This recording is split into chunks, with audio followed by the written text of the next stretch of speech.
पूर्णमदः पूर्णमिदं पूर्णात् पूर्णमुदच्यते पूर्णस्य पूर्णमादाय पूर्णमेवावशिष्यते।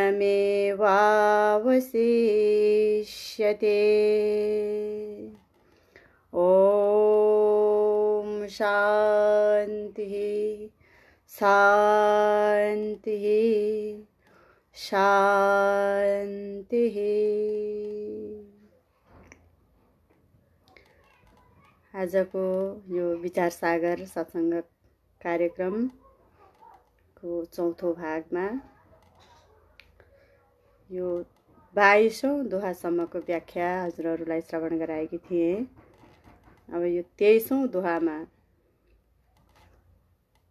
मोक्ष प्राप्तिको लागि बहिरङ्ग साधन अन्तरङ्ग साधनका विषयमा व्याख्या भइराखेको छ र पूर्व बताइएका योभन्दा पहिलो भागमा बताइएका विवेकादि 4 साधन श्रवण मनन आदि 4 साधनको विषयमा व्याख्या गरिएको थियो र विवेकादि 8 साधनहरूको विषयमा चर्चा भएको थियो योभन्दा पहिलो भागमा।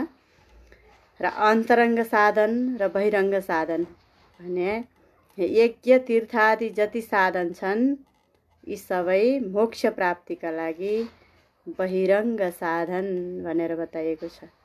यज्ञ आदि जति कर्म छन्, तीर्थ जप व्रत आदि छन्, यी साधनहरूलाई भनिएको छ मोक्ष प्राप्तिको लागि बहिरङ्ग साधन। अन्तरङ्ग साधन र बहिरङ्ग साधन गरेका 2 प्रकारका साधन हुन्छन्। यी साधनमध्ये यज्ञ तीर्थलाई भनिएको छ बहिरङ्ग साधन मानिएको छ।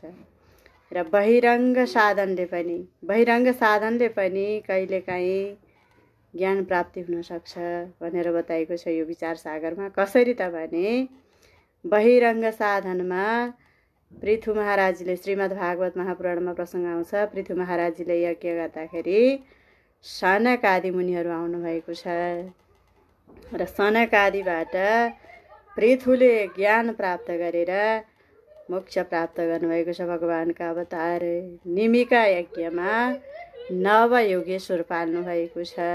त नवयोगेश्वरले निमिलाई ब्रह्म ज्ञान दिनुभएको छ। त यज्ञ आदि कर्म गर्दाखेरि पनि कुनै बेला महापुरुषको आगमन भएर त्यहाँ सत्सङ्ग भएर ब्रह्म प्राप्त भएर मुक्त हुन सकिन्छ।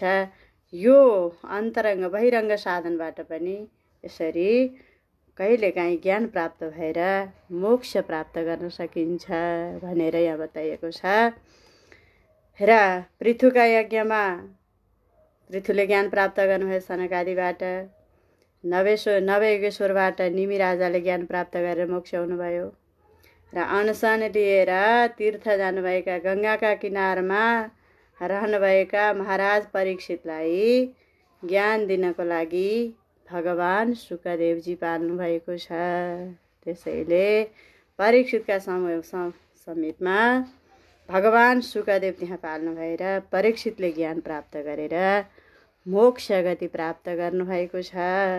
योग्य पात्रमा मात्रै यस्तो योग्य पात्र छ भने मात्रै त्यस्तो भक्तलाई जो बहिरङ्ग साधनबाट पनि अन्तरङ्ग साधनको फल मिल्न सक्छ भनेर बताइएको छ। त्यसैले जिज्ञासुको लागि परम कर्तव्य यो हो कि शास्त्र वर्णित बहिरङ्गलाई साधनलाई गौण मानी त्यागी अन्तरङ्ग साधनको अनुसरण गर्नु। शास्त्रमा वर्णित बहिरङ्ग साधनलाई गौण मानेर त्यसलाई त्यागेर अन्तरङ्ग साधनको जो मोक्षको आशा राख्दछ, मोक्षको चाहना राख्दछ भने त्यसले अन्तरङ्ग साधनको साधना गरोस् यहाँ भनिएको छ। यही साधनको अनुसरण गर्नु अन्तरङ्ग साधन मुख्य मानिन्छ। किनभने जसलाई श्रवण गर्ने बित्तिकै मनन र निधिध्यासनद्वारा यो ज्ञान रूपी प्रत्यक्ष फल प्राप्त हुने हुँदा श्रवण मनन यो बहिरङ्ग साधन यज्ञ तीर्थ आदि साधनद्वारा केवल चित्त शुद्धि मात्रै हुन्छ। ज्ञान प्राप्त भएर मोक्षको साधन चाहिँ श्रवण मनन निधिध्यासन यो नै यो मुख्य साधन हो। त्यसैले ज्ञान रूपी प्रत्यक्ष फल प्राप्त हुने हुँदा यसलाई अन्तरङ्ग भित्री साधन भनिएको छ। श्रवणलाई चाहिँ भित्री साधन, यो श्रवणद्वारा नै ज्ञान प्राप्त भएर मोक्ष प्राप्ति हुने भएको हुनाले यो श्रवणलाई भनिएको छ अन्तरङ्ग साधन।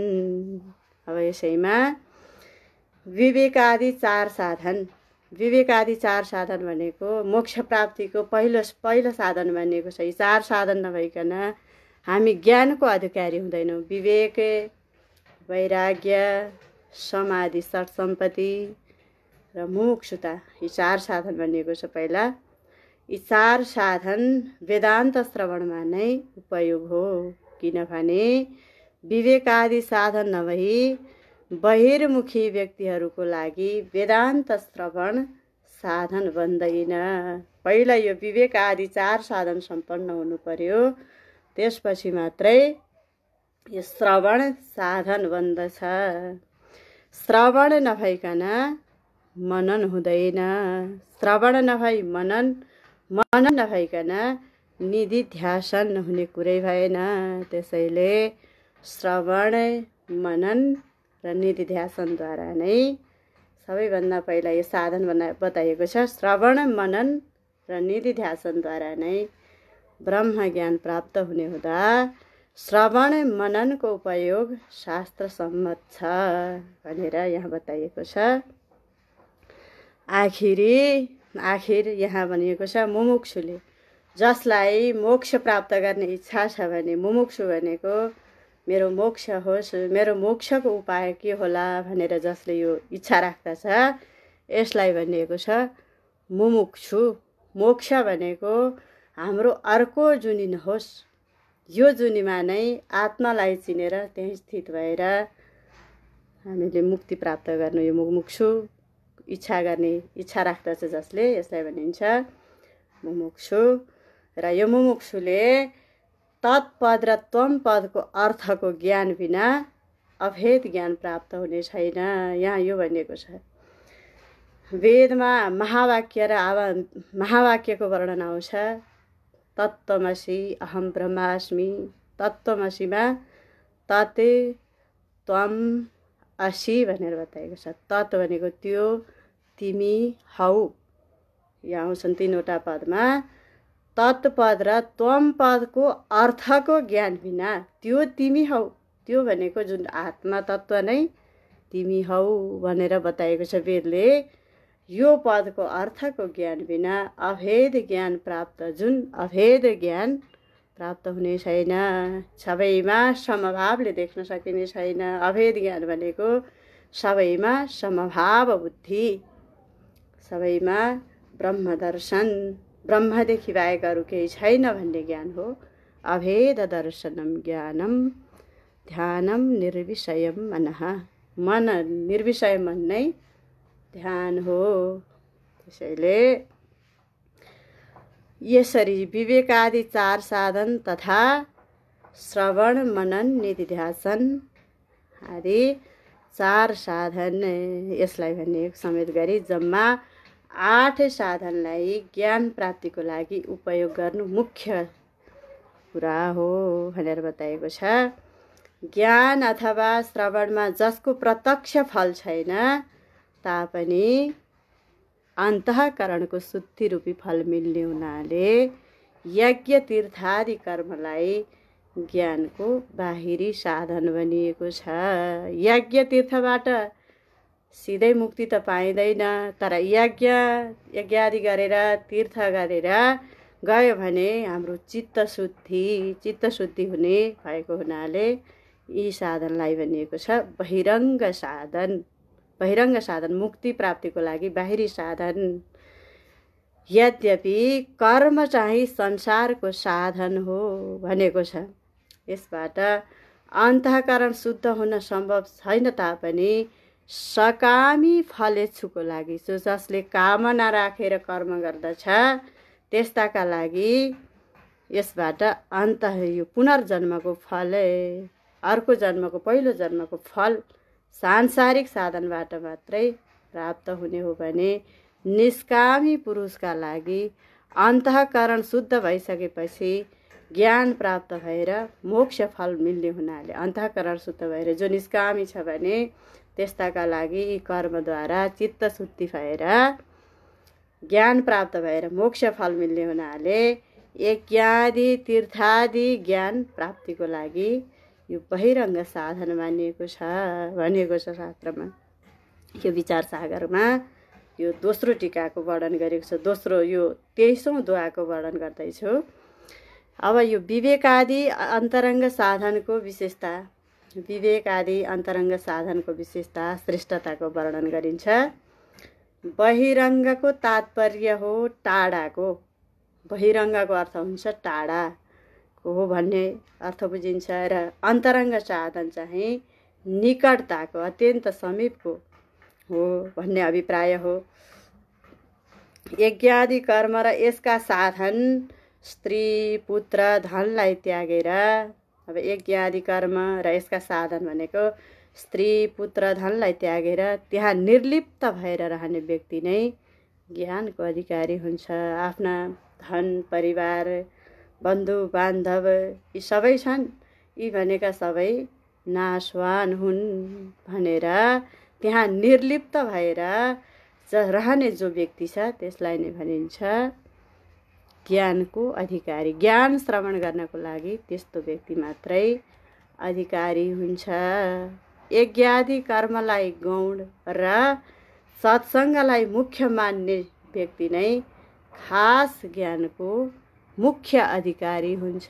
यज्ञादि कर्मलाई गौण र सत्सङ्ग, यस्तै यो सत्सङ्ग हो, यस्तै वेदान्त श्रवण गर्न जसको रुचि लाग्दछ त्यो नै ज्ञानको अधिकारी हो। यज्ञादि कर्मबाट ज्ञान प्राप्त गरी मोक्ष हुन सम्भवै छैन। यज्ञबाट मोक्षको सम्भव छैन। ज्ञानेक्षु व्यक्ति जो छ त्यो व्यक्ति चाहिँ कर्मकाण्डबाट टाढै रहनु। किन त भने कर्मकाण्डले ज्ञान प्राप्ति हुँदैन, केवल चित्त शुद्धि मात्रै हुन्छ। अब ज्ञानको मुख्य अन्तरङ्ग साधनका विषयमा प्रकाश पारिन्छ। यदि विचार गरेर हेऱ्यो भने ब्रह्म ज्ञान प्राप्त गर्ने मुख्य अन्तरङ्ग साधन भनेको तत्त्वमसि आदि वेदको महावाक्य नै हो। जसलाई मोक्षको प्राप्त गर्ने इच्छा छ भने यो तत्त्वमसि महावाक्यको वाक्य नै यो ज्ञान प्राप्तिको अन्तरङ्ग साधन हो। श्रवण आदि अरू साधन पनि त्यति मुख्य होइनन्, किनभने युक्तिपूर्वक वेदान्त वाक्यको तात्पर्य निश्चय रूप श्रवण नै मुख्य बताइएको छ। यहाँ वेदका महावाक्यमा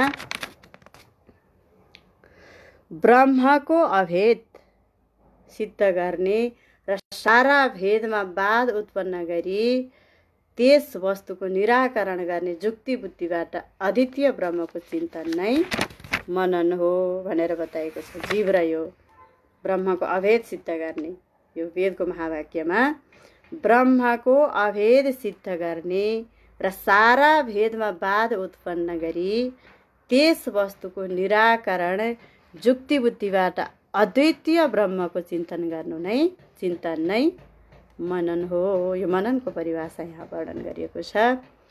अब आउँछ यो विचार सागरको सत्सङ्ग आउँदैछ। यो विचार सागरमा अब असम्भावना र विपरीत भावना यो प्रसङ्ग आउँछ।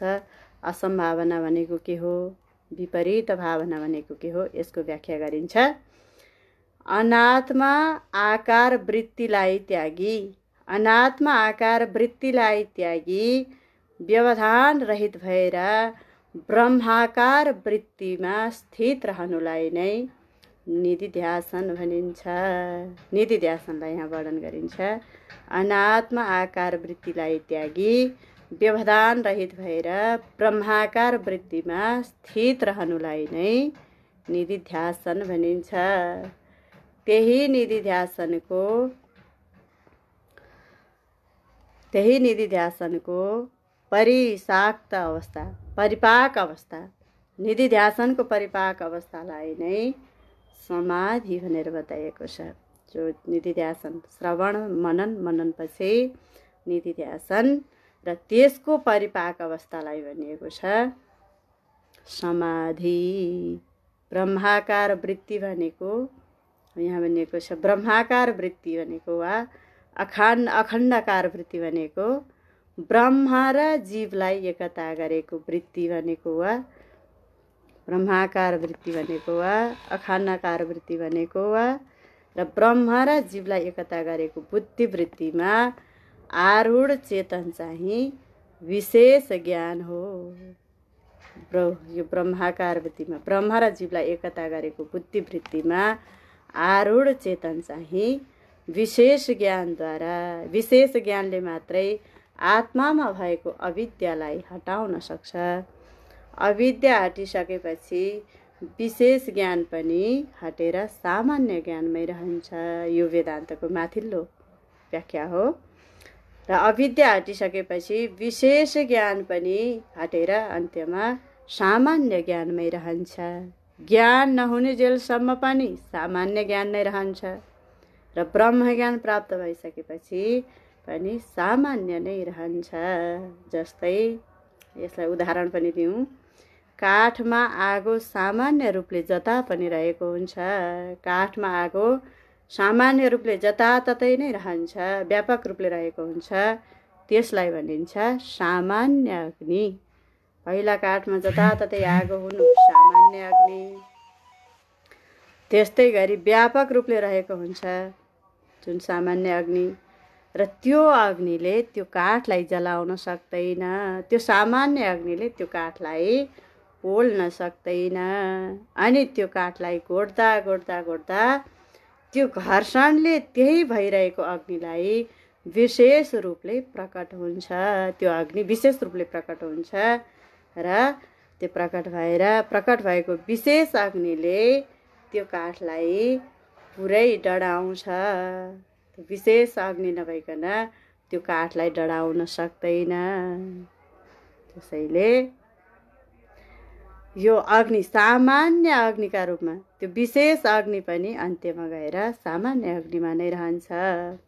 त्यसै गरी विशेष अग्निले त्यो काठलाई पुरै डढाएर खरानी भइसकेपछि त्यो विशेष अग्नि पनि फेरि सामान्य अग्निकै रूपमा रहन्छ। काठलाई जलाइसकेपछि त्यो अग्नि फेरि सामान्य अग्निकै रूपमा रहन्छ। यसै गरी ब्रह्म ज्ञान प्राप्त गराउने ज्ञानलाई विशेष ज्ञान, ब्रह्म ज्ञान प्राप्त गराउने जुन ज्ञान छ त्यसलाई भनिन्छ विशेष ज्ञान। विशेष ज्ञानले मूला विद्या डढाएर फेरि सत्ता सामान्य ज्ञान मात्रै रहन्छ। त्यो विशेष ज्ञान छ, त्यो विशेष ज्ञानले मूल अविद्यालाई नाश गर्दछ। मूल अविद्यालाई डढाएर फेरि सत्ता सामान्य ज्ञान मात्रै रहन्छ। मूल अविद्या नाश भइसकेपछि वृत्ति भङ्ग भई वृत्तिको काम समाप्त हुन्छ। मूल अविद्या नाश भइसकेपछि वृत्तिको काम समाप्त भई सामान्य अवस्थामा नै रहन्छ। तदा द्रष्टु स्वरूपे अवस्थानम योग सूत्रमा पतञ्जलिले बताउनु भएको छ। त्यतिखेर द्रष्टा जो हो त्यही रूपमा रहनु, ब्रह्माकार वृत्तिमा रहनु, योगश्चित्त वृत्ति निरोध यो भनेको छ। योग भनेको यही हो। त्यसैले यो विशेष अग्नि र सामान्य अग्नि, विशेष ज्ञान र सामान्य ज्ञानको विषयमा यहाँ वर्णन गरिँदैछ।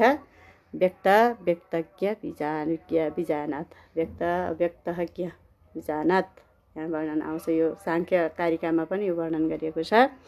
त्यसकारण सत्ता सामान्य स्वरूपमा रहनु नै निधिध्यासन, तसर्थ समाधिलाई पनि निधिध्यासनमा नै अन्तर्भाव भएको मानिन्छ। निधिध्यासन भन्ने छुट्टै साधन होइन। श्रवण मनन निधिध्यासन ज्ञानको प्रत्यक्ष साधन मात्र नभई बुद्धिका दोष मानिएको छ असम्भावना र विपरीत भावना। बुद्धिका दोष हुन्, यी दोषलाई नाश गर्ने साधन हुन् श्रवण मनन निधिध्यासन। यिनीहरूले यी बुद्धिका दोषलाई नाश गराउँदछन्। बुद्धिका दोषरूप असम्भावना र विपरीत भावनाको नाशक हो। यो श्रवण मनन आदि साधन उसो भए असम्भावना र विपरीत भावना भनेको के हो त? यहाँ शङ्का फेरि पैदा भयो। प्रश्न छ, असम्भावना भनेको के हो, विपरीत भावना भनेको के हो? यस विषयमा प्रश्न छ। यसलाई विचार गरौँ। ब्रह्मज्ञान त ठुला ठुला ऋषिमुनिहरूले मात्रै प्राप्त गर्ने कुरा हो। ब्रह्मज्ञान भन्ने कुरा त हामीले कहाँ सक्छौँ र? यो त ठुला ठुला बडा बडा ऋषिमुनिहरूले मात्रै प्राप्त गर्न सक्ने हो भनेर यो ब्रह्मज्ञान त हामीले प्राप्त गर्नै सक्दैनौँ भनेर असम्भावना बुद्धि, यसलाई भनिएको छ असम्भावना बुद्धि। ब्रह्मज्ञान त ठुला ठुला मुनिहरूले मात्रै प्राप्त गर्ने कुरा हो। हामीहरू जस्ताले त, हामी अज्ञानी अल्पज्ञानले त हामी व्यवहारमा रुमलेकाले त जीवले त कहाँबाट प्राप्त गर्न सकिन्छ र भनेर ब्रह्मज्ञान प्राप्त गर्न असम्भव छ हामीले भन्ने जब यो बुद्धि हुन्छ, यसलाई भनिएको छ बुद्धिको दोष हो असम्भावना, बुद्धिको दोष। भनी संशय मानेर ब्रह्मज्ञानपट्टि नलागेर जो संसारपट्टि फर्कन्छ, यसलाई भनिन्छ असम्भावना। यो संशय मानेर ज्ञानपट्टि नलाग्नु, छोड्नु असम्भावना हो। विपरीत भावना चाहिँ भनेको छ विपर्यय बुद्धि हुनु नै विपरीत भावना। विपर्यय बुद्धि भनेको उल्टो बुद्धि हुनु नै असम्भावना, विपरीत भावना। यो विवेक चूडामणिमा पनि भगवान् शङ्कराचार्यले यसको विषयमा वर्णन गर्नुभएको छ र यो विचार सागरमा पनि यसको विषयमा धेरै व्याख्या छ। र यो विपरीत भावना भनेको विपर्यय बुद्धि, उल्टो बुद्धि हुनु, उल्टो कुरा बुझेर त्यसैलाई साँचो मान्ने। कुरा एउटा छ तर अर्को तरिकाले बुझेर त्यसैलाई पत्याएर हिँड्ने, यसलाई भनिन्छ विपरीत भावना। विपरीत बुद्धि, उल्टो कुरा बुझेर त्यसैलाई साँचो माने पत्याएर बस्नु चाहिँ विपरीत भावना हो। शास्त्र र सज्जनको कुरा नमान्ने मति नै। यसलाई सामान्य भाषामा भन्दा शास्त्र र सज्जन साधु महापुरुषहरूको वचनलाई नमान्ने मति भनेको बुद्धि नै विपरीत भावना हो। यसकारण अभावना चाहिँ अभावना, विपरीत भावना, असम्भावना यी आउँछ नि। यसको व्याख्या पछि अलि सामान्य रूपमा यसलाई व्याख्या बुझौँ। अभावना चाहिँ यो शास्त्र भन्ने कुरा केही पनि होइन। अभावना बुद्धि भनेको कस्तो हो त भने यो शास्त्र भन्ने कुरा चाहिँ केही पनि होइन। यो शास्त्र त केही पनि होइन, यो त फुर्सतिला मान्छेले पढ्ने हो। यस्तो विचार आउनु अभावना भनेको। र मान्छे कहाँ कहाँ पुगिसके, अहिले त यो जान्नु जरुरतै छैन। यो हाम्रो यो जुन भावना आउँछ यसलाई भनिएको छ अभावना। हामीले यसलाई बुझ्नु जरुरतै छैन भन्ने भावना आयो भने यसलाई भनिएको छ अभावना। शास्त्र र सज्जनको वचनलाई नमान्ने भावना, बुद्धि नै अभावना हो। त्यसैले यी कुराहरूलाई अभावना, श्रवण आदि यी नाग्नका लागि शास्त्र यति कुरा जो साधकहरू छ भने यी माथि बताएका अभावना, असम्भावना, विपरीत भावना यी तीनवटा आत्मालाई चिन्न नदिने पर्खाल छन्। यी पर्खाललाई नाग्न सक्ने उत्तम जिज्ञासुहरूले मात्रै वेदान्तमा प्रवेश गर्न सक्दछ, वेदान्तको अधिकारी हुन्छ, वेदान्त शास्त्रमा प्रवृत्त हुन्छ भनेर निश्चल दासजीले यो विचार सागरमा वर्णन गरेर सुनाउनु भएको छ। अब यो श्रवणादि गुरु परम्पराबाट आएको जुन ज्ञानको हेतु मानिन्छ, श्रवण आदि गुरु परम्पराबाट आएको ज्ञानको हेतु मानिन्छ। श्रवण आदिलाई चाहिँ श्रवणबाट प्रमाणमा भएको संशय हट्छ। श्रवण भनेको श्रवण मनन निधिध्यासन यी तीन साधनमध्ये पहिलो साधनबाट प्रमाणमा भएको जुन संशय हुन्छ त्यो संशय नाश हुन्छ। मननबाट प्रमेयमा भएको जुन सन्देह हुन्छ त्यो सन्देहलाई मननबाट नाश गर्न सकिन्छ। र वेदान्त वाक्य नै अद्वितीय ब्रह्म प्रतिपादक हो। वेदान्त वाक्यलाई भनेको छ अद्वितीय ब्रह्म प्रतिपादक। यो वेदान्त वाक्य हो। वेदान्त वाक्य भनेको अद्वितीय ब्रह्म। त्यसैले यहाँ वर्णन गरिएको छ वेदान्त वाक्य नै अद्वितीय ब्रह्म प्रतिपादक हो। प्रमाणले यस्ता धेरै सन्ध्या भए पनि सम्पूर्ण सन्ध्याको निवृत्ति श्रवणबाट नै हुनेछ। सम्पूर्ण सन्ध्या संशयको निवृत्ति केबाट हुन्छ त भने श्रवणबाट हुनेछ। जीव ब्रह्ममा अभेद सत्य हो कि भेद चाहिँ सत्य हो? अब यहाँ अर्को शङ्का छ, जीव ब्रह्ममा अभेद सत्य हो कि भेद चाहिँ सत्य हो भन्ने कुराको संशय चाहिँ मननबाट नाश हुन्छ। संशय कस्ता कस्ता संशय त भने श्रवणबाट के नाश हुन्छ त भने वेदान्त वाक्य नै अद्वितीय ब्रह्म प्रतिपादक हो।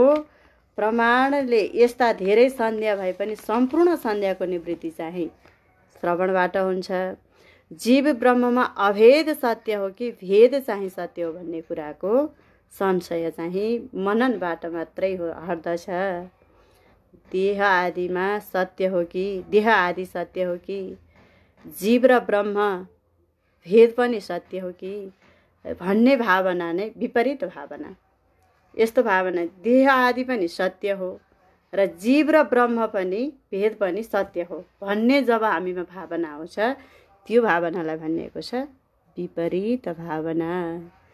जीव र ब्रह्म पनि भेद पनि सत्य हो र यो देह पनि यो शरीर पनि सत्य हो भन्ने जब भावना आउँछ त्यसलाई भनिन्छ विपरीत भावना। विपरीतलाई नै भनिन्छ विपर्यय। विपर्यय भनेको उल्टो मति। त्यसैले यसको निवारण गर्नको लागि निधिध्यासनबाट मात्रै यसको निवारण सम्भव छ। यस प्रकार श्रवण मनन 8 साधन, मोक्षको साधन, विवेक आदि 4 साधन, श्रवण मनन आदि 4 साधन, विवेक, वैराग्य, समाधि, षट्सम्पत्ति, मुमुक्षुता 4 साधन, श्रवण मनन, निधिध्यासन, तत्त्वमसिका तत्पदार्थको शोधन र त्वम पदार्थको शोधनबाट निस्किएको जुन ज्ञान यस साधनलाई भनिएको छ अन्तरङ्ग साधन। भगवानलाई यो मोक्ष प्राप्त गर्ने साधन हो। यी साधन पुरा भइसकेपछि मात्रै जीव र ब्रह्मको एकताको बोध हुन्छ भनेर यो विचार सागरले प्रस्ट्याउँदछ। अब आउँछ यसमा श्रवण मनन र निधिध्यासनबाट नै यी 3 कुराको हटाउने सम्भव छ। भावना, असम्भावना, विपरीत भावना। यी 3 भावनाको यहाँ वर्णन गरिएको छ। विपरीत भावना र असम्भावना यी 3 दोषलाई नासिदिन्छ यो श्रवण मनन निधिध्यासनले। असम्भावना, विपरीत भावना यी जुन भावना छन् यी भनेका ज्ञानका प्रतिबन्धक बाधक। प्रतिबन्धकको अर्थ हो बाधक, ज्ञानमा बाधा पार्ने दोष हुन्। भावना, विपरीत भावना यी दोष हुन्। यसकारण प्रतिबन्धक जुन बाधक नासिसकेपछि श्रवणादि ज्ञानको हेतु जुन हो यो साक्षात हेतु कारण हुन सक्दैन। अब वेदका आवान्तर वाक्य र अब यसपछि यो भन्दा पछाडिको प्रसङ्गमा वेदको आवान्तर वाक्य र वेदको महावाक्यको विषयमा चर्चा गरिन्छ र वेदका आवान्तर वाक्य के हो, वेदको महावाक्य के हो, यसको विषयमा चर्चा हुन्छ।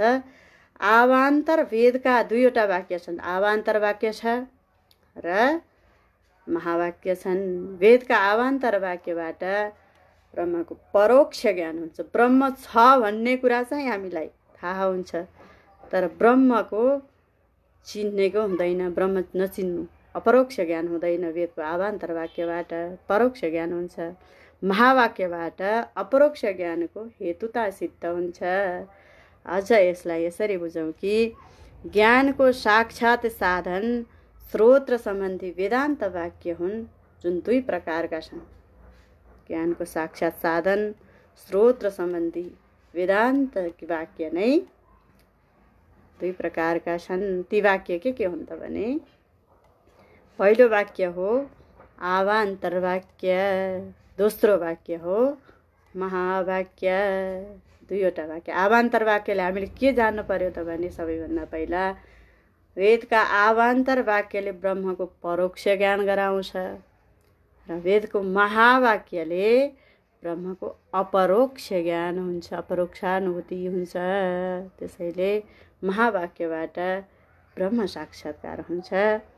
अब यो परमात्मा र जीवको स्वरूपलाई बोध गराउने वाक्य नै हामीले सामान्य भाषामा बुझ्नुपर्दा परमात्मा र जीवको स्वरूपलाई बोध गराउने वाक्य हो आवान्तर वाक्य भने जीव र ब्रह्मको एकता गराउने वाक्यलाई भनिएको छ महावाक्य।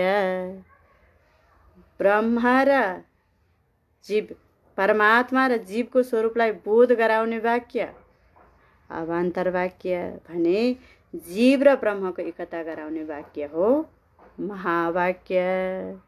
आवान्तर ज्ञानबाट परोक्ष ज्ञान गराउँछ भने महावाक्यबाट अपरोक्ष ज्ञान गराउँछ। ब्रह्म छ भन्ने कुरा थाहा पाउनु परोक्ष ज्ञान हो। त्यो ब्रह्म म नै हुँ भनेर थाहा पाइएको अपरोक्ष ज्ञान हो। यसलाई भनिन्छ ब्रह्म साक्षात्कार। यही नै निधिध्यासनको परिपाकको अवस्था हो। ब्रह्म साक्षात्कार निधिध्यासनको काम पनि समाप्ति हुन्छ। ब्रह्म साक्षात्कारपछि निधिध्यासनको काम पनि समाप्ति हुन्छ। आचार्यहरूद्वारा उच्चारित तम ब्रह्म भन्ने जुन वाक्य छ श्रोताको कानसम्म सम्बन्ध रहेको हुन्छ अनि मात्र म ब्रह्म हुँ यस्तो अपरोक्ष ज्ञान श्रोतालाई हुन जाने हुनाले श्रोताको कानसँग वाक्यको सम्बन्ध नभएको अवस्थामा ज्ञान हुन सक्दैन। त जुन गुरुले बताउनु भएको तम ब्रह्म, तिमी ब्रह्म हौ, म ब्रह्म हुँ, जुन वक्ताले बताएको जुन वाक्य यो कानको सँग वाक्यको सम्बन्ध नभएको अवस्थामा ज्ञान हुन सम्भव छैन। यसकारण श्रोत्र सम्बन्धी आवान्तर वाक्यबाट परोक्ष ज्ञान र श्रोत्र सम्बन्धी नै महावाक्यबाट अपरोक्ष ज्ञान नै हुन्छ। परोक्ष ज्ञान मात्रै हुने होइन। वेदान्तका एकदेशी मत मान्नेहरूले श्रवण मनन निधिध्यासन युक्त वाक्यबाट अपरोक्ष ज्ञान केवल वाक्यको उपदेशबाट परोक्ष ज्ञान मात्रै हुन्छ। वाक्यको उपदेशबाट चाहिँ केवल परोक्ष ज्ञान मात्रै हुन्छ। यदि वाक्यको बलले नै अपरोक्ष ज्ञान भयो भने त श्रवण मनन निधिध्यासन व्यर्थ होला। यसकारण श्रवणादिबाट असम्भावना विपरीत भावना आदिको नाश हुन्छ। श्रवणादि व्यर्थ हुँदैन किनकि जुन वस्तुको अपरोक्ष ज्ञान हुन्छ त्यसलाई प्रत्यक्ष ज्ञान हुन्छ। त्यस वस्तुमा कसैलाई पनि असम्भावना र विपरीत भावना हुँदैन। प्रत्यक्ष ज्ञान भइसकेपछि अपरोक्ष ज्ञान हुन्छ र त्यसमा असम्भावना विपरीत भावना हुँदैन, जुन दोष हुँदैन। यसकारण केवल वाक्यद्वारा अपरोक्ष ज्ञान हुन्छ।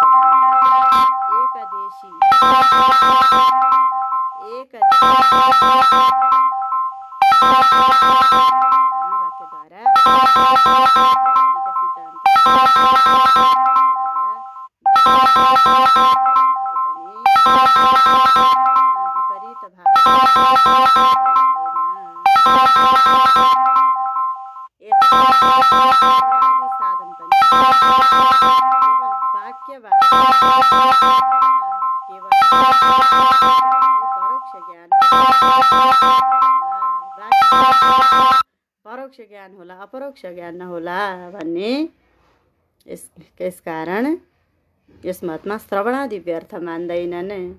यो मतलाई समीचीन भनेको नयाँ भएर पनि अनेक ग्रन्थकारहरूले एकदेशीयवादीका मतानुसार शब्दको स्वभाव निम्न प्रकारले वर्णन गरिएको छ।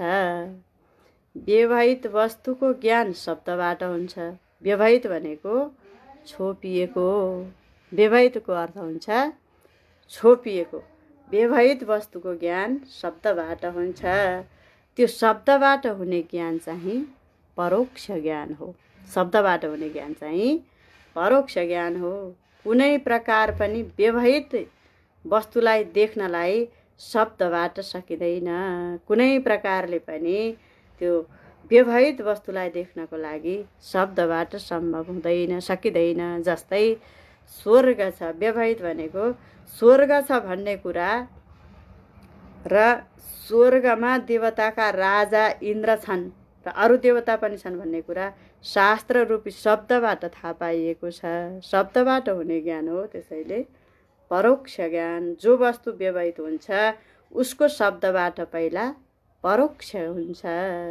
जो वस्तु व्यवहित भनेको छोपिएको छ त्यो वस्तु केवल शब्दद्वारा पहिला परोक्ष हुन्छ र बुझ्दै जाँदा अपरोक्ष ज्ञान भइसकेपछि परोक्ष अपरोक्ष दुवै ज्ञान हुन्छ। यसैलाई भनिएको छ परावर ज्ञान।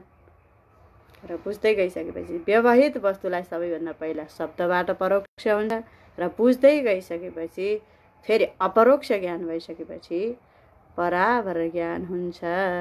त्यसैले यी शास्त्रहरूमा यसरी वर्णन गरिएको छ। अब यसै यो विचार सागरमा अर्को प्रसङ्ग आउँछ, हर्ष र तृप्ति। हर्ष र तृप्ति जहाँ अव्यवहित भनेको नछोपिएको वस्तुलाई अस्ति भनेको संस्कृतमा अस्ति भनिन्छ, नेपालीमा यसलाई छ शब्दद्वारा बोधन गराइन्छ। र त्यहाँ अव्यवहित वस्तु छ तापनि, अव्यवहित भनेको नछोपिएको वस्तु छ तापनि त्यो ज्ञान परोक्ष ज्ञानै हुन्छ र पछि अपरोक्ष ज्ञान हुन्छ। जस्तै दशौं पुरुष छ, यस रीति अनुसार अस्ति रूपले बोधित जो अव्यवहित दशौं पुरुष छ भन्ने जुन शब्द श्रवण पछि श्रोताले दशौं पुरुष रहेछ भन्ने कुराको शब्द ज्ञानद्वारा उसलाई परोक्ष ज्ञान हुन्छ। दशौं पुरुष छ भन्ने शब्द सुन्ने बित्तिकै उसलाई दशौं पुरुष छ भन्ने कुराको परोक्ष ज्ञान हुन्छ। त्यसैले यस प्रसङ्गमा एउटा कथा छ कि उपनिषदहरूमा कुनै गाउँमा 10 जना पुरुषहरू मिलेर परदेशको यात्रामा निस्केछन् र घन्टौँ टाढा पुगेपछि बीच बाटोमा ठुलो खोला रहेछ। सबै मिलेर खोला पारी पुगे। गाउँबाट हिँड्दा 10 जना गनेर पठाएका थिए।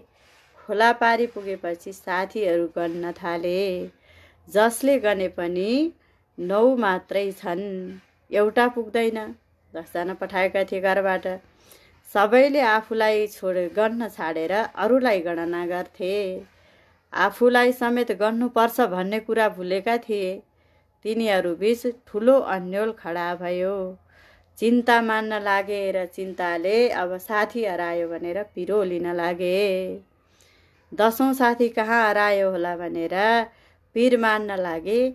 यो अज्ञानको अवस्था थियो। गन्दै गए, आफूलाई भुले, अरू 9 मात्रै पुग्यो। आफूलाई गर्न बिर्सिए, 9 मात्रै पुग्यो। यसमा 10औंमा पुरुष छँदा पनि छैन, नभएको वस्तु देखिन सम्भव पनि छैन भन्यो। यस्तो द्विविध आवरण भयो, यस्तो मनमा आवरण भयो। त्यसपछि जब यथार्थ गणना गर्ने व्यक्ति परतिरबाट आए, यथार्थको गणना गर्ने व्यक्ति परतिरबाट आए र त्यहाँको यथार्थ थाहा पाएपछि उनीहरूले भन्न लागे, तिमीहरू रुनु पर्दैन, 10औं पुरुष त छ, 10औं पुरुष छ।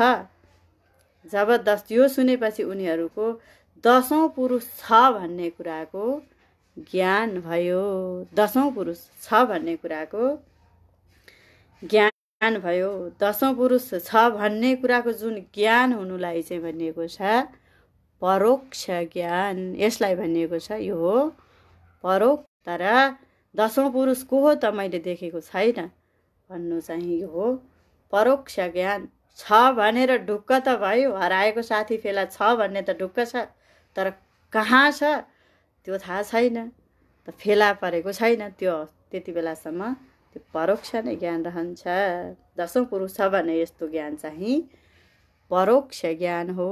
10औं पुरुष त छ तर मैले देखेको छैन, यस्तो ज्ञान परोक्ष ज्ञान हो। 10औं कहाँ छ त भनेर सोधेपछि 10औं त तिमी हौ, अन्त कतै छैन। पछि बल्ल 1 2 3 4 5 6 7 8 9सम्म गनिसकेपछि त्यो गन्नेवालालाई 10औं त तिमी नै हौ भनेर जब ती 10औं व्यक्ति फेला पारिदिए व्यक्तिले भने त जसाङ्ग भए त 10औं त मै हुँ, म आफैलाई गन्न भुलेको रहेछु। जुन म हराएको व्यक्ति म आफू नै रहेछु भन्ने कुराको उसलाई अनुभूति भयो त 10औं आफै रहेछ। त यो ज्ञानलाई भनिएको छ अपरोक्ष ज्ञान। 10औं मै रहेछु भन्ने बल्ल अपरोक्ष ज्ञान भयो। यसलाई भनिन्छ परोक्ष ज्ञान र अपरोक्ष ज्ञानमा हामीले के बुझ्नु पर्यो भने ब्रह्म छ भन्ने कुरा चाहिँ हामीलाई थाहा छ, तर ब्रह्म ज्ञानको अपरोक्ष अनुभूति भएको छैन भने त्यति बेलासम्म परोक्ष नै हुन्छ। ब्रह्म छ भन्ने थाहा हुनु परोक्ष र ब्रह्म साक्षात्कार हुनु चाहिँ अपरोक्ष ज्ञान नै। ब्रह्म साक्षात्कार भइसकेपछि जीव र ब्रह्म एकता हुन्छ, मोक्ष हुन्छ, जीवन मुक्त हुन्छ। यो प्रसङ्गको आज व्याख्या हुँदैछ। यसकारण अज्ञानकृत आवरण आदि रोदन आदि त त्यो 9 जनामा 10 जना हिँड्दाखेरि रोदन आदि सारा विक्षेप नष्ट भई हर्ष रूप तृप्ति प्राप्त भयो। यो शीर्षक नै थियो कि हर्ष र तृप्ति। पहिला साथी हराउँदा चिन्ता थियो, हराइसकेपछि फेला पर्यो, 10औं त आफै रहेछु भन्ने कुराको हर्ष पनि भयो। हर्ष रूप तृप्ति भनेको आनन्द पनि भयो। ब्रह्मरूप मै हुँ, ब्रह्म छ भन्नुन्जेलसम्म हामीलाई आनन्दको अनुभूति हुँदैन। ब्रह्म त मै रहेछु, म आत्मा रूप हुँ। सुख दुःख आदि सम्पूर्ण धर्म त यी अन्तःकरणका धर्म हुन्। आत्मा त म आत्मा रूप हुँ भनेर आत्माको अनुभूति भइसकेपछि हर्षरूप तृप्ति प्राप्ति हुन्छ, अपरोक्षानुभूति। यसरी जीव स्थूल सहित पुर्याष्टक भनेको अष्टपुरी, यो शरीरलाई भनेको छ अष्टपुरी सहितको यो शरीर समेत 9 भयो र यसमा फसेको जीवात्मा परमात्मा जुन जीवात्मालाई भनेको छ प्रमाता र जीवात्मा भन्नु एउटै हो। त्यसैले यो प्रमाता एक गरी जम्मा 10औं भयो यो शरीरमा। त्यसैले यी 10 मिलेर संसार रूपी नदीमा, अब यसलाई आध्यात्मिक दृष्टिले यो कथालाई लाग्दाखेरि यी 10 मिलेर संसार रूपी नदीमा प्रविष्ट भए मनुष्य शरीर रूपी पल्लो किनारा नजिकै भएर जिज्ञासु बनेर आफूभन्दा भिन्न पर रहेको 9 पुरुषलाई जान्दछ जीवात्माले। तर आफूभन्दा पृथक 9वटालाई देख्ने र जान्ने वाला निज रूप ब्रह्म आफू नै हो तापनि। संसारलाई त जान्यो, नदी तर्यो, सम्पूर्णलाई जान्यो, तर आफूभन्दा पृथक 9वटालाई देख्ने जान्नेवाला निज रूप ब्रह्म आफू नै हो तापनि यो कुरा उसले आफैलाई जान्दैन। यसलाई भनिएको छ अज्ञान अवस्था। बाहिरी संसार दृश्य पदार्थलाई सम्पूर्ण देखियो, जान्यो, तर जुन आत्मा रूपलाई मै हुँ भनेर चाहिँ आफै हो तापनि आफूलाई जानेन भने यो अवस्थालाई भनिएको छ अज्ञान अवस्था। उसले यो बुझेको छ कि ब्रह्म छैन, भाषित हुँदैनको अर्थ हो ब्रह्म देखिँदैन। यस्तो द्विविध आवरण हामीमा भयो, यस्तो आवरणले हामीलाई छोपियो। शास्त्रले भन्छ पहिलो अज्ञान त ब्रह्मै छैन, दोस्रो अज्ञान त्यो ब्रह्म देखिँदैन। त्यसैले यो हो अज्ञान अवस्था। यो आवरण हामीमा भएर यस्तो अवस्थालाई भनिएको छ अर्थाध्यास। अध्यासको पनि विभिन्न प्रकार छन्, तीमध्ये यो अवस्थालाई भनिएको छ अर्थाध्यास तथा ज्ञानाध्यास रूप विक्षेप। शोक भयो, शोक हुन्छ, ब्रह्म पनि छैन, त्यो देखिँदैन। शरीर आदिलाई आफू स्वीकारेको छ अनि दुःख सुख भय सम्पूर्ण शरीरलाई आफू मानेको हुनाले यो दुःख सुख पनि मैलाई परेको भन्ने भान जबसम्म रहन्छ यसलाई भनिन्छ अज्ञान अर्थात् ध्यास। त्यसैले गुरुले फेरि भन्नुहुन्छ त्यस्ता अज्ञानीलाई ब्रह्म छ भन्ने जब ज्ञान दिनुहुन्छ त्यतिखेर परोक्ष ज्ञान भयो। ब्रह्म कुन हो त भन्ने प्रश्नको उत्तर दिँदै गुरुबाट तत्त्वमसि त्यो तिमी हौ, त्यो भनेको टाढाको, त्वम भनेको त्यो भनेको टाढाको जसलाई त्योको अर्थ हुन्छ तत् भनेको परोक्ष, त्वम भनेको अपरोक्ष असि। त्यसैले भनेको छ जुन ब्रह्म तत्त्व छ दूरस्थम शान्तिके तत्त गीताजीमा पनि भनिएको छ। जुन साक्षात् अपरोक्ष यत ब्रह्म उपनिषदहरूमा भनिएको छ। महावाक्य सुनाएपछि जुन शिष्यलाई म ब्रह्म हुँ न धेरै टाढाको त्यति त म ब्रह्म हुँ भन्ने अपरोक्ष ज्ञान हुन्छ त्यसलाई अज्ञानकृत सम्पूर्ण आवरण सहित द्विविध अध्यास रूप विक्षेपको नाश हुन्छ।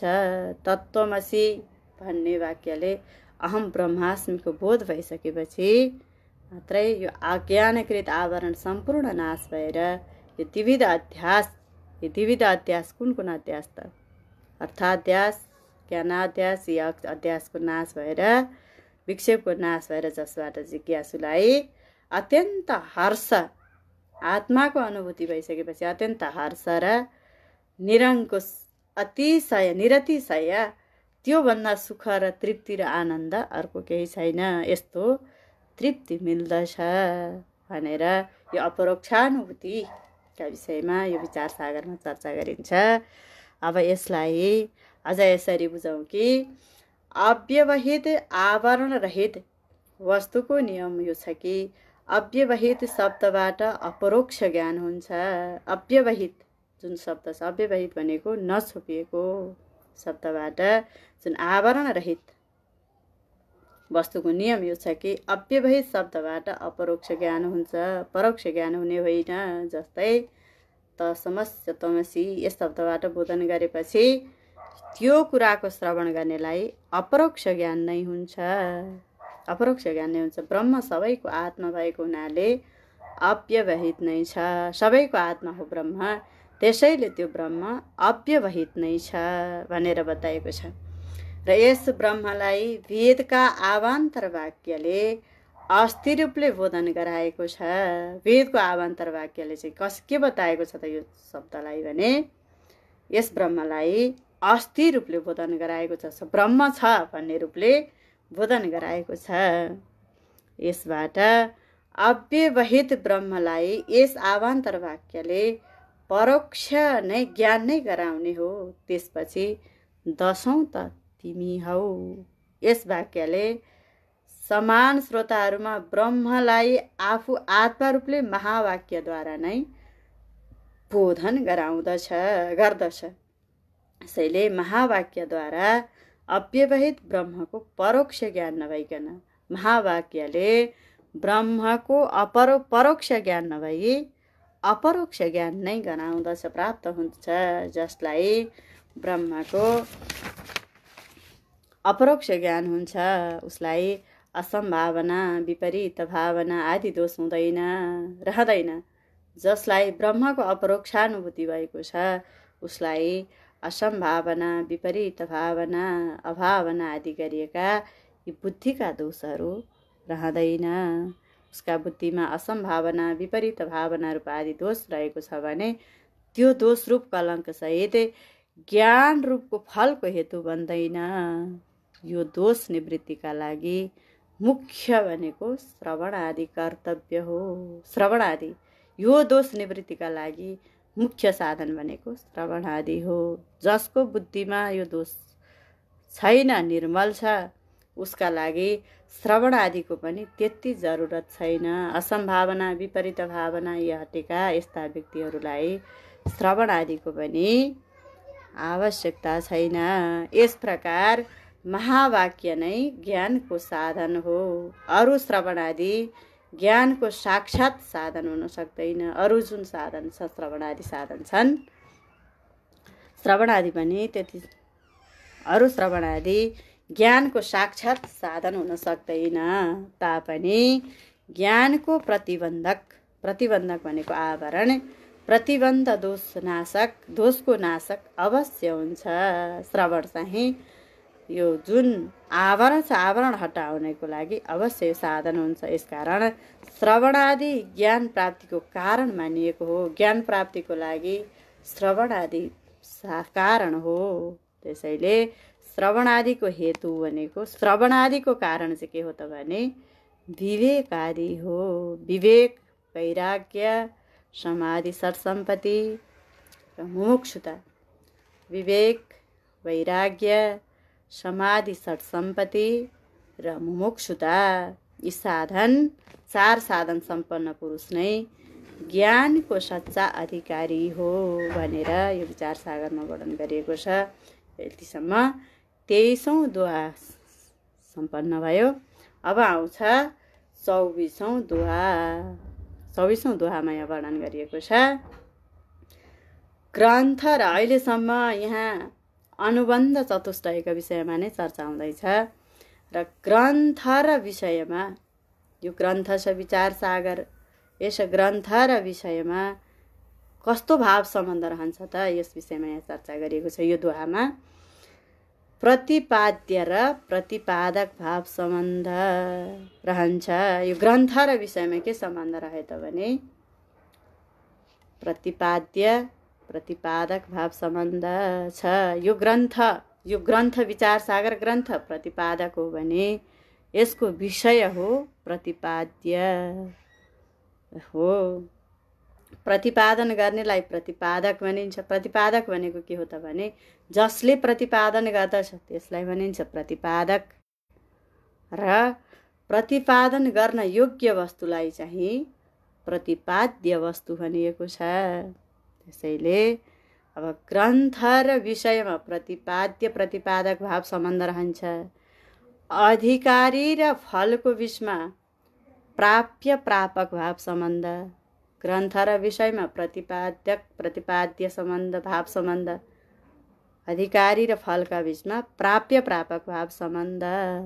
फल प्राप्य वस्तु हो भने अधिकारी चाहिँ प्रापक हो। त्यसैले जुन वस्तु प्राप्त हुन सक्छ त्यसैलाई प्राप्य, र जसले प्राप्त गर्दछ त्यसलाई प्राप्य र प्रापकको परिभाषा यहाँ दिएको छ। र अधिकारी र विचारका मध्यमा, अब अधिकारी र विचारको मध्यमा कर्तृकर्तव्य भाव सम्बन्ध, कर्तृकर्तव्य भाव सम्बन्ध चाहिँ अधिकारी र विचारको मध्यमा रहन्छ। अधिकारी कर्ता हो भने कर्तव्य हो गर्नेवाला, कर्ता र गर्न योग्य वस्तुलाई भनिन्छ कर्तव्य। गर्नेवालालाई कर्ता र गर्न योग्य वस्तुलाई भनिन्छ कर्तव्य। अधिकारी र विचारको मध्यमा के सम्बन्ध रह्यो त भने कर्तृकर्तव्य भाव सम्बन्ध। त्यसैले यसरी ग्रन्थ र ज्ञानका बिचमा, अब ग्रन्थ र ज्ञानका बिचमा, ग्रन्थ र विषयको बिचमा प्रतिपाद्य प्रतिपादक, अब अधिकारी र फलको बिचमा प्राप्य प्रापक सम्बन्ध।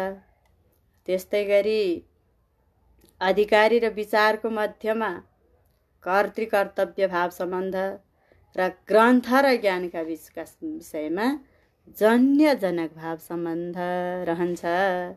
विचारद्वारा ग्रन्थलाई ज्ञानको जनक अर्थात् उत्पन्न गर्नेवाला, ज्ञान चाहिँ ग्रन्थबाट उत्पन्न हुने हुँदा जन्य भनिएको छ। ज्ञानलाई उत्पन्न गर्नेवाला जनक भने उत्पन्न भएको वस्तु चाहिँ जन्य हो। जन्य जनक भाव चाहिँ ग्रन्थ र ज्ञानको बिचमा रहन्छ।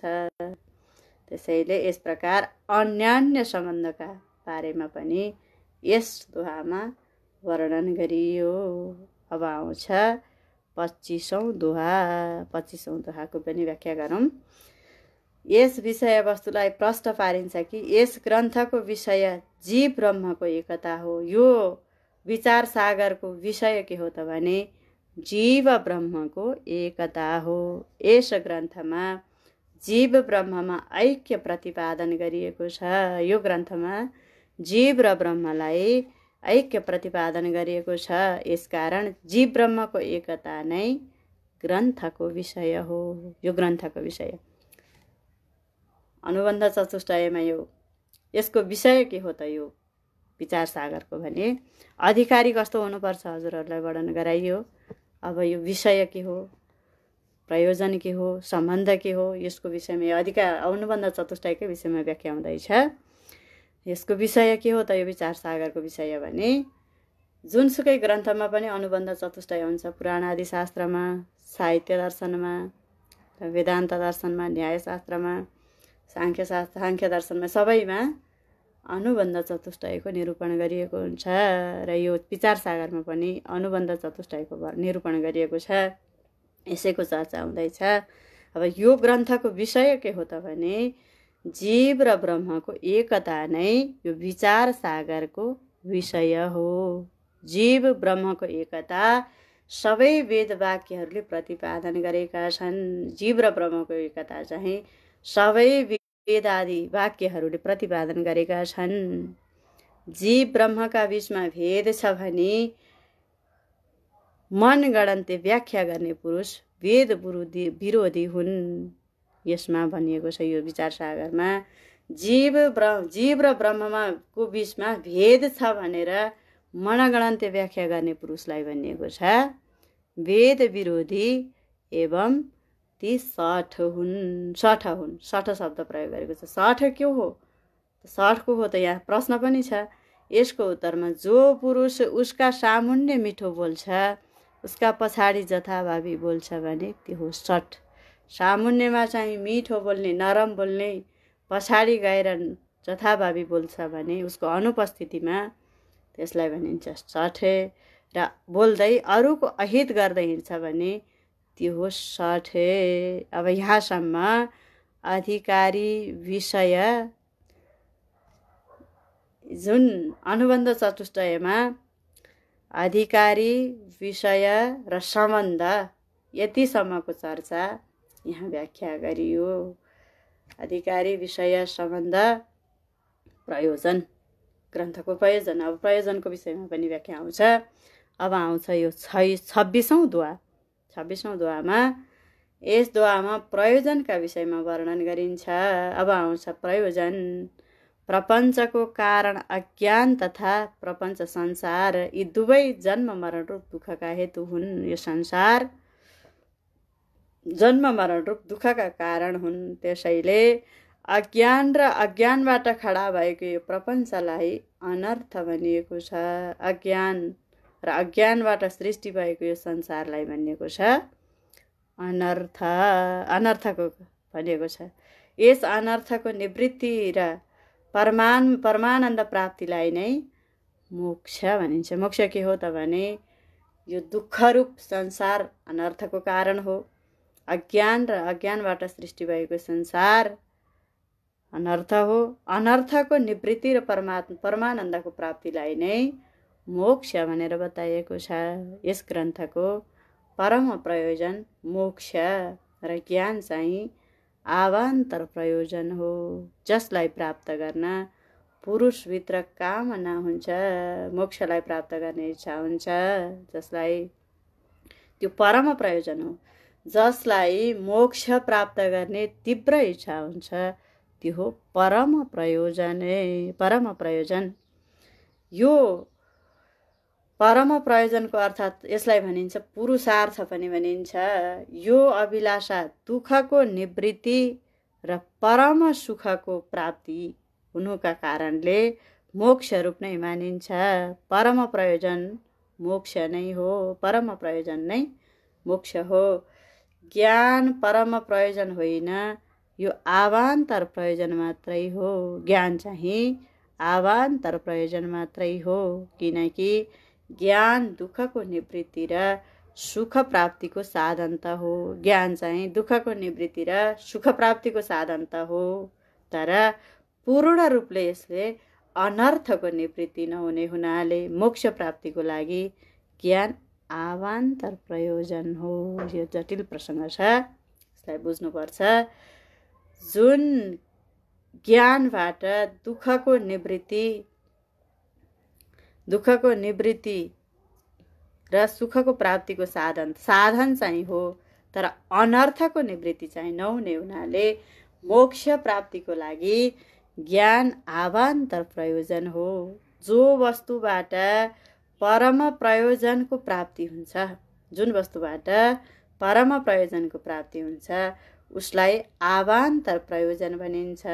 यो भनेको ज्ञान नै हो।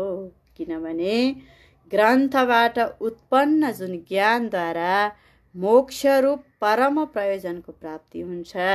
किनभने ग्रन्थबाट उत्पन्न ज्ञानद्वारा मोक्षरूप परम प्रयोजनको प्राप्ति हुन्छ।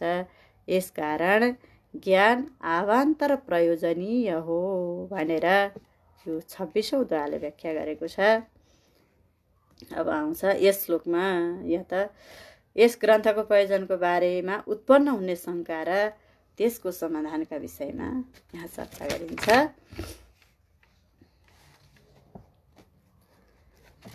अब यहाँ पहिले बताइसकेको छ कि सारा अनर्थको निवृत्ति र परमानन्दको प्राप्ति नै यस ग्रन्थको प्रयोजन हो। अनर्थको निवृत्ति परमानन्दको प्राप्ति नै यस ग्रन्थको प्रयोजन हो। तर यो हुन सक्दैन कि किनभने वेदले जीवलाई परमानन्द रूप बताएको छ। वेदले जीवलाई परमानन्द रूप बताएको छ कि यो कुरा तिमीले स्वीकार गरेका छौ भनेर प्रश्न गरिएको छ। के यो कुरा स्वीकार गरेका छौ? वेदले जीवलाई परमानन्द बताएको छ। जो वस्तु अप्राप्त छ त्यो वस्तु प्राप्त गर्न सम्भव छ। अप्राप्त वस्तुलाई प्राप्त गर्न सम्भव छ। सधैँ प्राप्त भइरहेको वस्तु फेरि प्राप्त हुने कुरा भन्ने कुरा हुन सम्भव छैन। सधैँ प्राप्त जुन वस्तु छ त्यो प्राप्तको प्राप्त जो वस्तु प्राप्त भइराखेको छ त्यस्तो वस्तु फेरि प्राप्त हुने सम्भव हुन्छ भन्ने कुरा हुन सक्दैन। यसो भनिरहँदा कोहीलाई शङ्का उत्पन्न होला, तर केही शङ्का गर्न पर्दैन। यस ग्रन्थको प्रयोजन छ यसबाट जीवको मोक्ष हुन्छ भन्ने कुरा विश्वास गर्नु चाहिँ उचित छ। आत्मविद्याको पारगामी उपदेशक गुरुको कृपाबाट शङ्कारूप कुतर्क निम्न दृष्टान्तद्वारा निवारण हुन्छ भनेर बताएको छ। जस्तै कोही व्यक्तिले आफ्नो हातमा लगाएको सुनको बाला लगाएको छ। भ्रमवशात मेरो बाला त हराएछ भनेर रोइ कराई गर्दा कसैले देखेर भनिदिन्छ कि तिम्रो बाला हराएकै छैन। तिमीले दाहिने हातमा हेर्यौ त्यो बाला तिम्रो दाहिने हातमा हेर्यौ त्यो बाला चाहिँ दाहिने हातमा छ, देब्रे हातमा छ भनिदियो। हराएको भन्ने चिन्ता थियो। थाहा पाएपछि जसँग बाहिर होस आयो, मेरो बाला हराएको थियो रहेछ भन्ने होस आयो, उसको आएर स्मृति खुल्यो। हेर्दा बाला आफ्नै देब्रे हातमा भेट्यो त्यो बाला। त्यस्तो सुनको बाला पहिले नै प्राप्त थियो तापनि भुलले गर्दा हराइकन भेटिएको जस्तो भयो। भुलले गर्दा त्यो बाला हराइकन भेटिएको जस्तो भयो। त्यसै हुनाले भेटिएको जस्तो भयो, हराइकन भेटेको जस्तो भयो। त्यो बाला पहिले पनि आफैसँग थियो। थाहा पाएपछि प्राप्त भएको होइन, त्यो वस्तु आफैसँग थियो। त्यो प्राप्त वस्तुको नै प्राप्त भएको जस्तो हो। त्यो अप्राप्तिको प्राप्ति होइन।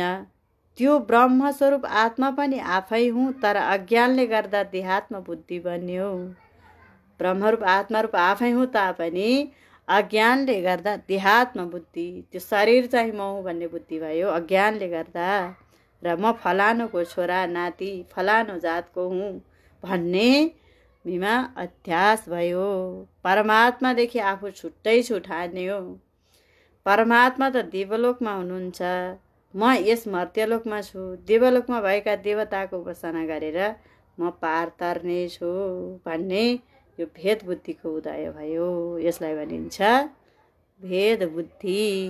परमात्मा कतै हुनुहुन्छ, म यसको उपासना गरेर पार तर्दछु भन्ने जब बुद्धि आउँछ यसलाई भनिन्छ भेद बुद्धि उदय भयो। यही बन्धन हो। यसैलाई भनिएको छ बन्धन भनेको यही हो। जीवले यही 3वटा भुल गरेको छ। शास्त्रले यहाँ भनेको छ यो उसमा श्रीमद् भागवतको 10औं स्कन्धमा ब्रह्माजीले गर्नुभएको स्तुतिमा पनि यसको व्याख्या छ र यो विचार सागरमा पनि यहाँ भनेको छ कि जीवले यहाँ 3वटा भुल गरेको छ। आफू ब्रह्म स्वरूप होता पनि ब्रह्मदेखि पृथक मान्नु एउटा भुल। आफू ब्रह्म हो तापनि ब्रह्मदेखि पृथक मान्नु एउटा भुल। आफूदेखि पर पृथक रहेको देह आदिलाई आफू हो भन्नु सम्झनु दोस्रो भुल। 3वटा भुलमा के भयो त भने आफू ब्रह्म स्वरूप होता पनि ब्रह्मदेखि म पृथक छु भन्ने मान्नु पहिलो भुल।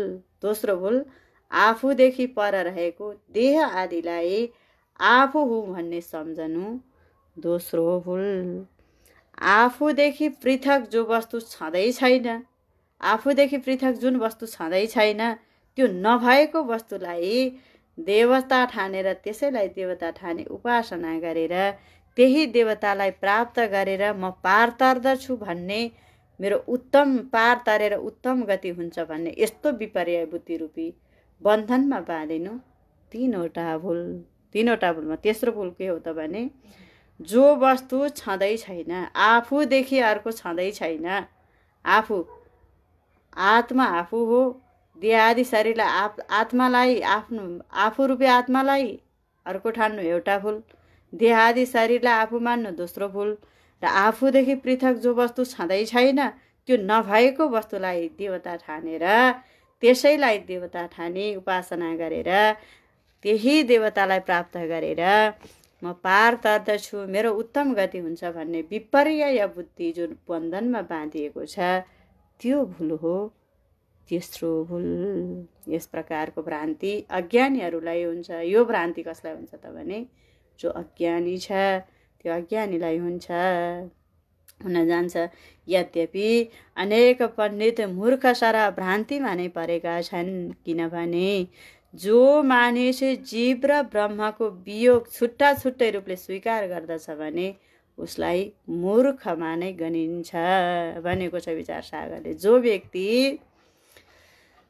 जीव र ब्रह्मको वियोग, जीव र ब्रह्म छुट्टै छ वियोग भनेर स्वीकार गर्दछ भने त्यस्तो स्वीकार गर्ने व्यक्तिलाई मूर्खमा नै गनिन्छ, उसमा श्रेष्ठ संस्कारको कमी छ। यदि ब्रह्मज्ञानी आचार्यबाट वेदान्त ग्रन्थ श्रवण गर्ने संयोग मिलेपछि श्रवण गरेको कुरालाई निश्चय गरी मलाई ग्रन्थ र आचार्यको कृपाद्वारा परमानन्दको प्राप्ति भयो भन्ने थियो। यसको तात्पर्य हो कि आत्मा त पहिलादेखि नै परमानन्द स्वरूपको थियो। आत्मालाई प्राप्ति पहिलादेखि नै परमानन्द स्वरूपको थियो, तर पनि मेरो आत्मा परमानन्द स्वरूपको छ भन्ने कुरा भान हुँदैन थियो। यसकारण अप्राप्त समान नै थियो। जसरी हातको बाला हरायो भनेको जस्तो मेरो आत्मा अप्राप्त नै छ भन्ने समान नै थियो। हराएको जस्तो बाला हराएको जस्तै यो आत्मा अप्राप्त समान नै थियो। आचार्यद्वारा वेदान्त ग्रन्थ श्रवणबाट बुद्धिमा परमानन्दको भान हुने हुँदा यसलाई परमानन्द प्राप्ति भनिन्छ। आचार्यले वेदान्त श्रवणबाट बुद्धिमा परमानन्दको भान हुने हुँदा आचार्यहरूबाट द्वारा यो परमानन्दको भान हुने हुँदा यसलाई परमानन्द प्राप्ति। यस प्रकार सधैँ भइराखेको ब्रह्मानन्द वा प्राप्त वस्तुलाई प्राप्त हुने हुँदा परमानन्द प्राप्ति रूप ग्रन्थ रूप यो प्रयोजन सम्भव छ। यसको प्रयोजन जस्तै ग्रन्थको प्रयोजन प्राप्तिको हो, यस्तो नित्य निवृत्ति नै प्रयोजनीय हो। यसरी भएको वस्तुलाई भएकै रूपमा जान्नु र नभएको वस्तुलाई नभएकै रूपमा निश्चय हुनु नै ग्रन्थको प्रयोजन हो। यसरी बताएको छ कि भएको वस्तुलाई भएकै रूपमा जान्ने र नभएको वस्तुलाई नभएकै रूपले निश्चय हुनु नै यो विचार सागर जस्तो महान ग्रन्थको यसको प्रयोजन हो। त्यसैले यसको अर्थ हो कि गीताजीमा पनि नासतो विद्यते भावो नाभावो विद्यते सता उभयोरपि दृष्टन्तस्तोनयो तत्त्वदर्शिभिः। यो गीताजीमा पनि यो श्लोकको वर्णन आउँछ। यसको व्याख्या, यसको लक्ष्य यो श्लोकको पनि यही नै हो। त्यसैले यहाँ भनिएको छ कि हटाउने र प्राप्त हुने वस्तु ब्रह्ममा केही छैन। यही यसको तात्पर्य हो। छैन वस्तुलाई हटाउनै परेन, भएको वस्तुलाई प्राप्त गर्नै परेन। कति सजिलो छ वेदान्तमा। छैन वस्तुलाई हटाउनै परेन, भएको वस्तुलाई प्राप्त गर्नै परेन। त्यसैले यो ब्रह्म तत्त्व भनेको प्राप्तिको प्राप्ति, प्राप्तै छ, आत्मतत्त्व छ। यो श्लोकले भन्न खोजेको छ कि अभावको भाव हुँदैन, भावको अभाव हुँदैन, भावको भाव हुँदै अभाव हुँदैन, भएको वस्तु हुनुमा आउँदैन, भएको वस्तु नहुनुमा जाँदैन, नभएको वस्तु हुनुमा आउँदैन, नभएको वस्तु हुनमा आउँदैन, भएको वस्तु नहुनुमा जाँदैन। यो श्लोकले यस्तो बताउन खोजेको छ। त्यसैले भएको वस्तु सत हो, नभएको वस्तु असत हो। सत असत हुन सक्दैन, असत सत हुन सक्दैन। दृष्टान्त, डोरीमा देखिने सर्प नित्य निवृत्ति नै छ तापनि डोरीको ज्ञान भएपछि भ्रान्तिबाट पैदा भएको सर्पको निवृत्ति भए जस्तै हो। आत्माको यथार्थ रूपको ज्ञानले संसारको निवृत्ति हुने हो। आत्माको यथार्थताको ज्ञानले नै संसारको निवृत्ति हुने हो। त्यसैले यसलाई नित्य निवृत्ति र संसारको अधिष्ठान आत्मा नित्य प्राप्त वस्तुको प्राप्त हुनु नै वेदान्तको प्रयोजन हो भनेर यहाँ बताइएको छ। जस्तै आफ्नो घरमा पुर्खाद्वारा गाडिएको धन सम्पत्ति फेला नपर्दासम्म अप्राप्त नै हो, तर पछि कुनै सुराकबाट थाहा पाएपछि गाडिएको धन खनेर भेटिएको धन प्राप्त भए जस्तै हो। धन त पहिलेदेखि नै थियो, छोपिएको हुँदा अप्राप्त थियो, पछि छोपिएको वस्तु हटेपछि प्राप्त भई आनन्द मिले जस्तै परमानन्द स्वरूप ब्रह्म स्वयं प्राप्त वस्तुको प्राप्त हुने हो। म नै परमात्मानन्द परमात्मानन्द स्वरूप ब्रह्म हुँ, यस्तो निश्चय हुनु नै नित्य प्राप्तिको प्राप्ति हो। यही नै यस ग्रन्थको प्रयोजन हो भनेर वर्णन गरिएको छ। अब आउँछ यो प्रथम तरङ्गको, विचार सागरको प्रथम तरङ्गको 28औं र 29औं दुआ चर्चा गरिन्छ। यदि शङ्का गरौँ कि एउटै पदार्थमा मोक्षमा भाव र अभाव यी दुवै कुरा हुन सक्दैन, भाव पनि र अभाव पनि हुन सक्दैन, यस ग्रन्थको प्रयोजन कारणसहित जगतको निवृत्ति र परमानन्दको प्राप्ति हो। यस ग्रन्थको अर्थ हो कि प्रयोजन हो कि कारण सहित जगतको निवृत्ति र परमानन्दको प्राप्ति हो। यो भनाइ सम्भव छैन, किनकि निवृत्तिको अर्थ हो ध्वंस, नाश र ध्वंस। ध्वंसको अर्थ हुन्छ नाश, नाश र ध्वंस यी दुवै पर्यायवाची शब्द हो। नाश भन्नु र अभाव रूप हो। यसकारण मोक्षका प्रति भाव र अभाव रूपता यी दुवै प्रतीत हुन्छ भनेर बताएको छ। सारा अनर्थको निवृत्ति हुन्छ भन्नाले अभाव रूप प्रतीत र परमानन्दको प्राप्ति हुन्छ भन्नाले भाव रूपको प्रतीत भए जस्तो लाग्छ। भाव र अभाव यी दुई कुरा एउटै पदार्थमा रहन सम्भव छैन। भाव र अभाव यी दुवै एउटै पदार्थमा रहन सम्भव छैन, अथवा उज्यालो र अँध्यारो एकै स्थानमा रहन सम्भव छैन। त्यसैले अँध्यारो र उज्यालो सम्भव छैन भने जस्तो, किनकि भाव र अभाव परस्पर विरोधी वस्तु हुने।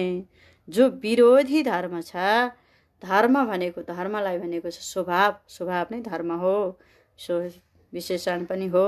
एकै वस्तुमा एकै समयमा रहन सक्दैन। यसो हुँदा यस ग्रन्थको यस्तो प्रयोजन बन्न सक्दैन। अब यो संशयको समाधान कारणसहित जगतको निवृत्ति अधिष्ठान चाहिँ ब्रह्मरूप हुनाले जगत ब्रह्मभन्दा पृथक छैन। जस्तै अज्ञानबाट खडा भएको सर्प ज्ञानको निवृत्ति अधिष्ठान डोरी नै हो।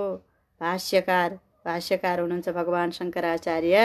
शङ्कराचार्यको सिद्धान्त यो छ कि सबै कल्पित वस्तुको निवृत्ति चाहिँ अधिष्ठान रूप नै हो। सबै कल्पित वस्तुको निवृत्ति चाहिँ अधिष्ठान रूप हो। कल्पित वस्तु अधिष्ठानबाट पृथक रहन सक्दैन। यसकारण यस स्थानमा अनर्थको निवृत्ति हुने स्थान नै ब्रह्मरूप हो। जो अनर्थको अधिष्ठान रूप ब्रह्म हो त्यो ब्रह्म भाव रूप हो।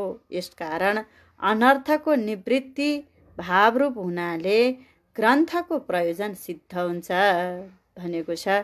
प्रथम तरङ्गको अन्त्यमा ग्रन्थकार आफ्ना परम दयालु गुरुलाई सम्झाउँदै जो मनुष्यले यो प्रथम तरङ्गलाई ध्यानपूर्वक पढ्ने भक्तलाई ब्रह्म साक्षात्कार भई जो मनुष्यले यस प्रथम तरङ्गलाई ध्यानपूर्वक पढ्दछ भने त्यस्ता भक्तलाई ब्रह्म साक्षात्कार भई मुक्ति हुने कृपा गर्नुहोस् भनेर यो प्रथम तरङ्ग समाप्त गरिन्छ। इति ओम हरि ओम तत्सत, हरि ओम तत्सत, हरि ओम तत्सत। अब बाँकी रहेको भाग अर्को भागमा प्रसङ्ग पठन गरौँला। यो द्वितीय तरङ्ग, यो द्वितीय तरङ्गमा पनि अनुबन्धको विशेष निरूपण गरिएको छ। यसको व्याख्या अर्को समयमा गरौँला। ओम तत्सत।